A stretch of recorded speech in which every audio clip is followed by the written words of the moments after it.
안녕하세요, 미친토끼입니다. 정말 오랜만에 그 카메라를 켜는데요. 그동안 좀 책을 좀 많이 읽고 있었습니다. 그동안 제가 읽었던 책이나 읽고 있는 책이나 이외에도 좀 많은 책들을 읽었는데요. 오늘은 책 이야기 중에서 데미안에 관해서 이제 한번 이야기를 해보도록 하겠습니다. 한 이틀 전인가? 한 이틀에 걸쳐가지고 다 읽었는데요. 그 감회가 좀 새롭더라고요. 앞으로 책 이야기를 가끔씩 할 것 같습니다. 뭐 영화 이야기도 하겠지만. 저 같은 경우에는 요 근래 들어가지고 어떤 깊이 있는 책에 대한 갈증이 생겼습니다. 어떤 깊이 있는 내용. 책을 보면서 감동을 느끼고, 감명을 느끼고, 그것을 어떤 살아가는 에너지로 이제 삼게 되더라고요. 그래서 헤르만 헤세라든지 니체라든지 이런 책을 읽다 보면 상당한 좀 용기나 힘을 좀 얻게 되는데, 거기에 대해서 좀 간략히 말씀을 드려보고자 합니다. 그리고 이 책이 데미안이 이제 그 원서가 독일어잖아요. 독일어고, 이 책 번역이 좋다고 하더라고요. 제가 한번 읽어보니까 정말 번역이 정말 좋습니다. 그 번역이 잘 된 걸 읽어야 되는데, 번역이 잘 못된 걸 읽게 되면 어떤 현상이 일어나냐, 우리가 고통을 받게 되죠. 이 내용이 알기가 너무 힘들어지고, 내용도 알아먹기가 힘들고, 감동도 줄어들고, 감명도 줄어들고, 내용에 대한 이해력도 줄어들잖아요. 그렇게 되면 이제 이 책에 대한 잘못된 인상을 가질 수가 있죠. 그리고 어떤 책이 우리들한테 우리가 살아가는 인생에서 중요한 영향을 끼칠 수가 있는데, 긍정적인 영향을 끼칠 수가 있는데, 그런 영향을 받을 수 있는 기회가 감소가 되겠죠. 번역이 잘못된 책을 읽으면. 그 번역에 대한 이야기도 잠시 좀 해볼 거예요. 제가 이제 주로 이제 영어 소설을 한 20권 정도 번역을 한 적이 있는데, 요즘은 좀 뜸합니다만, 그 번역이 얼마나 중요한지 제가 잘 알고 있기 때문에 사실 번역서를 고를 때는 굉장히 신중을 기합니다. 그래서 찾아보고 주위에서 이제 번역이 잘 됐다, 믿을만 하다라고 이제 추천되는 걸 찾아가지고 이제 우선 이 데미안은 제가 중학교 2학년 때인가 아마 중학교 때 그냥 한번 읽어봤습니다. 이게 뭐 중학교 권장 도서로 되어 있는데 잘못된 것 같아요. 그리고 실패했고, 몇 페이지 보다가 실패했고, 이제 대학생 때든가 한 20, 30대 때 이제 좀 읽다가 또 실패했습니다. 뭐 지겹고 무슨 내용인지도 잘 모르겠고 뭐 그랬던 것 같아요. 그래가지고 얼마 전에 읽었는데 이틀에 걸쳐서 이제 좀 집중해서 읽었더니 굉장히 재밌더라고요. 거의 뭐 최근에 본 한국 영화 스릴러보다 더 재밌었습니다. 거의 약간 제가 느끼기에는 이제 심리 미스테리, 심리 스릴러물 같은 느낌을 받았거든요.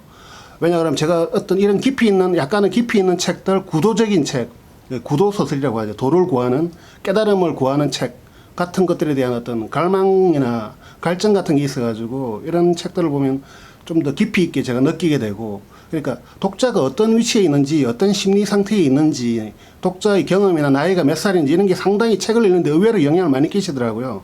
그래서 실제로 이 책 데미안 같은 경우에는 10대, 20대 분들이 감동 깊게 읽었다 보다는 좀 지루하고 내용을 모르겠다 이런 반응들을 많이 받고, 저는 거기에 반해서 굉장히 흥미롭고 좀 재미있게 읽었습니다. 제가 느끼기에 신학적인 좀 내용들이 들어가 있고, 신이나 뭐 신학적인 내용, 그리고 심리학, 융의 이제 심리 분석, 그러니까 프로이트를 개성하면서 좀 비판적으로 개성한 융이 있잖아요. 융의 이제 분석 심리학 쪽에 영향을 좀 받았습니다. 보니까 이제 이 양반이 해셰가 이제 정신 상담을 받았더라고요. 융 학파로부터. 그래서 그거 보면은 그림자 이야기라든지 여러 가지 이야기들이 좀 나오는데, 거기에 영향을 받았고, 또 철학적인 이야기 또 조금은 있습니다. 그리고 니체, 당시에 이제 니체가 조금 더 앞선 인물인데, 니체로부터 이제 영향을 받고 긍정적인 영향을 받아가지고 초인 사상이 읽다 보면 좀 느껴집니다. 그리고 이제 여기에는 이제 그 10대 한 중반부터 20살 정도 되는 그 나이의 주인공이 싱클레어가 이제 방황하면서 깨달음을 얻어가는, 인생과 자기 자신에 대해 깨달음을 얻어가는 어떤 방랑기 같은 소설적인 맥락도 조금은 있습니다만, 그게 생각보다 그렇게 전부 다 뭐 압도하고 그러진 않습니다. 그래서 이제 이게 중학생, 고등학생보다는 이 자체가 성장 소설로 제가 보기에는 보지 않고 구도소설, 도를 구하는 소설, 구도소설로 봤을 때 신학, 심리학, 철학, 분석 심리학 쪽에 어떤 그런 것까지 베이스가 깔려있기 때문에, 대략 제가 보기에 이 해셰가 42살에 42살에 이 책을 썼다고 하더라고요. 그래서 제가 보기에는 적정한 구독자는 이 책을 읽기에 가장 좀 흡입을 할 수 있는 나이대는 한 40살 이후에 분들이 훨씬 더 재미있게 보지 않을까. 그러니까 자신의 40살 이상 되신 분들이 자신의 어떤 어린 시절, 청소년기, 청년기를 돌이켜보면서 이제 어떤 방랑을 돌이켜보고, 또 지금 현재 우리가 사실 나이가 들어가도 계속 방랑을 하거든요. 방황을, 정신적인 방황을 하잖아요. 그런 부분들에 대해서 어떤 시사하는 바가 좀 있다고 보거든요. 예. 그리고 괜히 그 자제분들한테, 고등학생 되는, 중고등학생 되는 자제분한테 이거 읽으라 그래가지고 그렇게 맡겨버리면 아마 그 친구들이 책에 대한 데미안뿐만이 아니고 다른 책에 대해서도 좀 흥미를 잃어버릴 수도 있겠다라는 생각이 들더라고요. 뭐 이게 절대 다수가 그렇다는 이야기는 아니고 제 경험상 그렇고 또 주위에 그 독서를 하시는 좀 중고등학생 그런 분들을 봤을 때도 좀 그런 정말 이 소설 같은 경우는 결말을 알 수가 없었습니다. 제가 뭐 사전에 결말을 안 보고 그 결말을 모르고 봤기 때문에 보다 보니까 이야기가 어디로 흘러갈지 그냥 어디 술집에서 어떤 사람을 만나고 산책을 하다가 누군가를 만나고 그 정도의 이야기일 뿐인데도 이게 거의 뭐 영화에서 보면 뭐 누구를 살인하고 이런 이야기보다 더 긴박감 있고 몰입감 있게 좀 읽혔던 것 같아요. 그만큼 이제 뭐라고 할까 그 주인공의 정신적인 방향을 우리가 들여다보면서 그게들이 어디로 흘러갈 것인지에 대한 어떤 몰입감이 상당하더라고요. 그리고 여기에 이제 성과 악을 뛰어넘는다는 개념, 그러니까 악마와 신 두 가지를 합체한 아브라삭스에 대한 이야기가 좀 나오던데, 사실 이것도 니체의 이제 짜라수트라는 이렇게 말했다 해보면, 그리고 이제 니체의 어떤 도덕론에 보면 성과 악을 뛰어넘는 이후의 어떤 뭐라고 하죠? 깨달음, 인식, 해탈 이런 이야기들이 좀 나오거든요. 그런 부분에서는 좀 그 니체의 도덕론하고도 좀 밀접하게 좀 이해가 비슷한 것 같아요. 제가 느끼기에는. 여기 보면은 이제 내 안에서 저절로 우러나오려는 것, 난 그것을 살아보려 했을 뿐이다. 그게 왜 그리 힘들었을까? 라고 이제 책 제일 앞쪽에 보면 좀 나와 있습니다. 사실 이게 주제의식인데요. 이제 내 안에서 저절로 우러나오는 것, 그러니까 우리 자신의 본연의 모습, 그것대로 살아가는 것들이 왜 그리 힘든가라는 이야기거든요. 그러니까 약간은 이제 좀 인식, 깨달음, 뭐라고 할지, 우리가 우리 자신의 본연의 우리 자신의 모습대로 살아가는 것, 인간이 인간의 본연의 모습대로 살아가는 것이 가면 갈수록 힘들다라는 이제 그런 이야기인 것 같습니다. 그게 이제 어떻게 용기를 가지고 자신감 있게 우리가 우리 자신을 발견하기 위해서 계속 나아가야 될지에 대한 어떤 사례, 싱클레어를 통해서 본 어떤 사례가 아닌가 싶고요. 그리고 짜라투스트라와 이제 비교를 해보면 사실 뭐 데미안이라는 존재가 좀 자라투스트라하고 좀 닮아 있죠. 그리고 그 데미안이 그 싱클레어가 만나는 누구죠?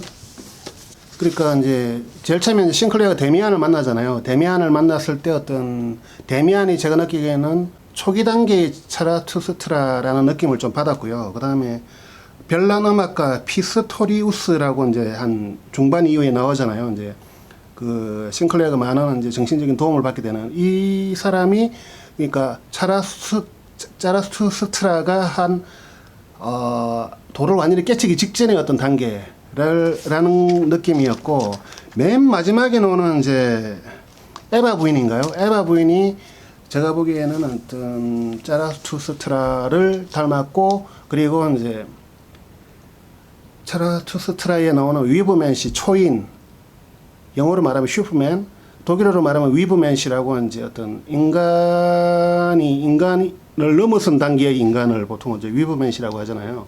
거기에 이제 에바 부인이 상치되는 게 아닌가. 그 맥락은 그런 분위기인 것 같아요. 제가 보기에는. 그리고 인상 깊었던 문장 한 2개를 한번 읽어 드릴게요. 모든 것을 알고 모든 것을 원하고 모든 것을 우리 자신보다 더 잘 해내는 누군가가 우리 안에 있다는 건 말이야.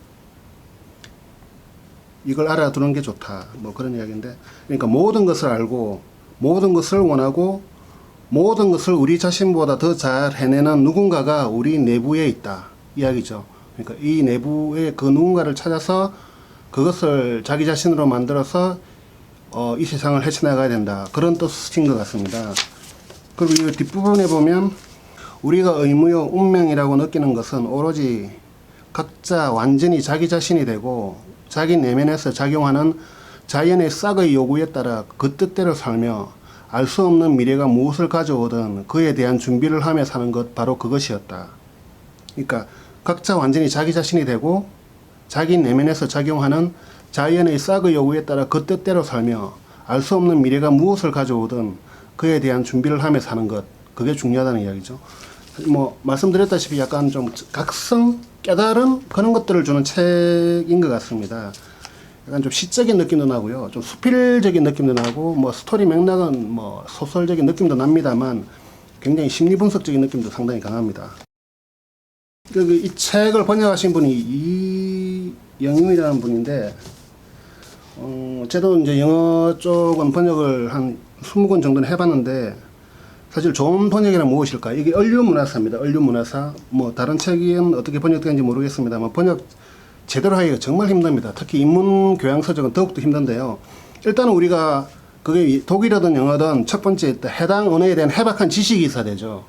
번역을 하려면, 책 번역을 하려면. 두 번째가 한국에 대한 폭넓은 역량이 있어야 됩니다. 그러니까 한국어를 굉장히 잘 구사하고, 그러니까 외국어를 그대로 그 직역을 해가지고 한국말로 옮겨 놓으면 서로 한국말끼리, 단어들끼리 서로 충돌을 일으켜가지고 무슨 뜻인지 모르는 경우가 허다합니다. 또 잘못 전달된다든지 그러기 때문에 그 한국말로 그 완성을 하는 단계에서 한국말에 대한 굉장히 해박한, 우리말에 대한 해박한 표현력과 지식이 필요하고요.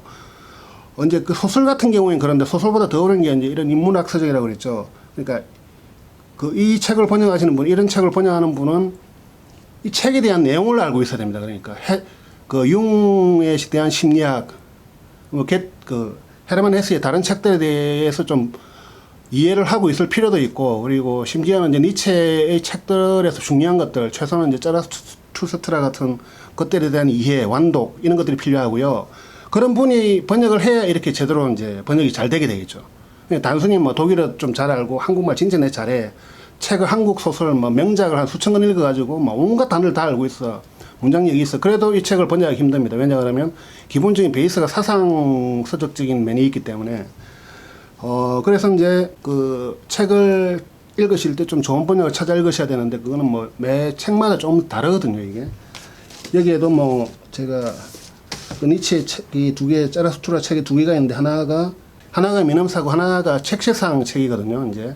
근데 이 두 가지가 또 특색이 있습니다. 서로 달라요. 이거 문장들도 다르고 느낌도 다르고 이럴 정도로 각자의 장단점이 있는데, 이거는 제가 다음에 자라투스트라 이야기할 때 한번 말씀을 드려 보도록 하겠습니다. 예. 오늘은 책 한 권을 소개해 드렸습니다. 이상입니다. 감사합니다.